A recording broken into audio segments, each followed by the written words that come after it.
Halo, selamat pagi, selamat datang kembali di Agrotani. Jadi untuk kali ini saya akan review hasil pertanian saya, karena di sini lahan saya ditanami dari berbagai macam tanaman polo hijau, sehingga panennya itu tidak secara bersamaan. Tetapi untuk saat ini saya akan memanen salah satu umbi-umbian yang cukup populer di bumi Nusantara, khususnya di Jawa Timur. Dan saya berada di Agrotani, tepatnya di Desa Ajung, Kabupaten Jember, guys. Nah, jadi ini salah satu tanaman saya. Kemudian ini pohon cabai yang sudah mulai hampir panen, paling enggak 1 minggu ke depan kita sudah mulai memetik buah cabenya.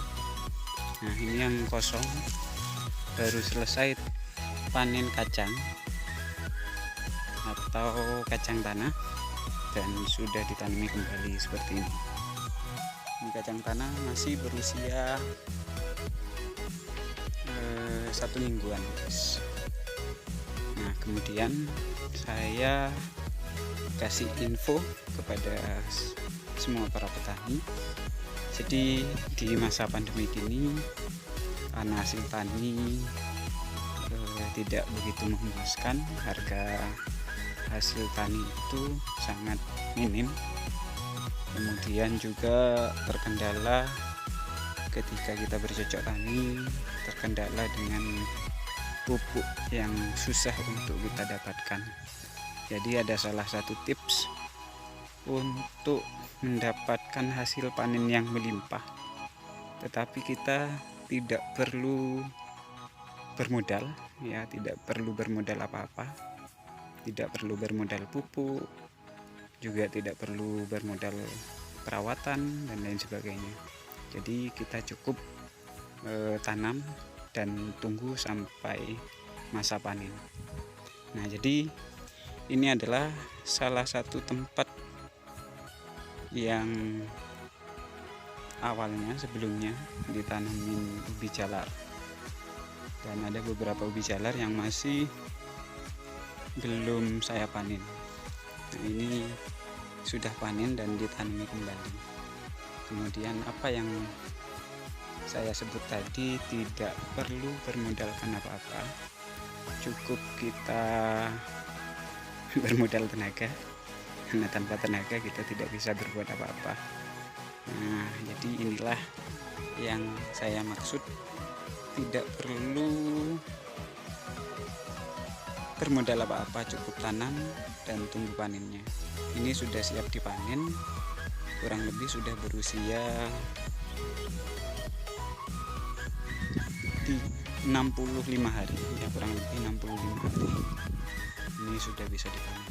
Kemudian seperti apa hasil panennya ubi jalar atau yang disebut dengan telo? Nah, seperti ini. Ini hanya satu deret, guys, hanya satu deret saja, tetapi hasilnya cukup melimpah dan saya tidak memupuknya atau tidak melakukan perawatan khusus, tetapi seperti ini hasilnya. Ini hasil yang cukup melimpah, meskipun satu deret ini, tetapi cukup memuaskan ubi jalarnya atau yang disebut dengan ubi jalar ungu. Dan di sini saya membuat tanaman ubi jalar dengan beberapa jenis. Ada jenis ubi jalar ungu dan juga ada ubi jalar kuning yang hampir mirip dengan bengkoang, begitu, guys. Nah, seperti apa? Mungkin penasaran? Saya akan mencoba mencabuti salah satu ubi jalar yang masih belum saya cabut, karena seperti ini. Setelah dicabut, ini sengaja saya sisain buat Anda semuanya supaya tahu seperti apa hasilnya, biar tidak terkesan rekayasa, begitu, guys. Nah, bismillahirrahmanirrahim, saya cabutin.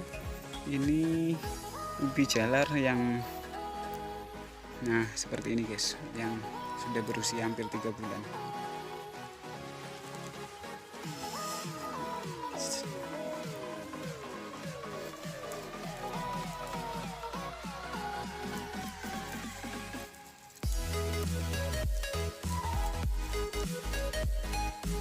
Cukup melimpah sekali seperti ini guys. Ini sudah berusia hampir 3 bulan ya, cukup melimpah. Dan saya letakkan dulu seperti ini. Ini satu tangkai bisa menghasilkan seperti ini. Jadi monggo buat rekan-rekan para petani untuk memaksimalkan lahan pertanian Anda supaya bisa hasil melimpah gitu. Jadi kenapa saya tanam ubi jalar? Karena tanaman utama di lahan ini adalah tanaman jeruk, yang mana pohon jeruknya masih tidak begitu besar, sehingga perlu ditanami pohon-pohon yang lain untuk memaksimalkan lahan yang kosong begitu guys. Simak video berikutnya untuk pemanenan kedua ubi jalar. Terima kasih. Wassalamualaikum warahmatullahi wabarakatuh.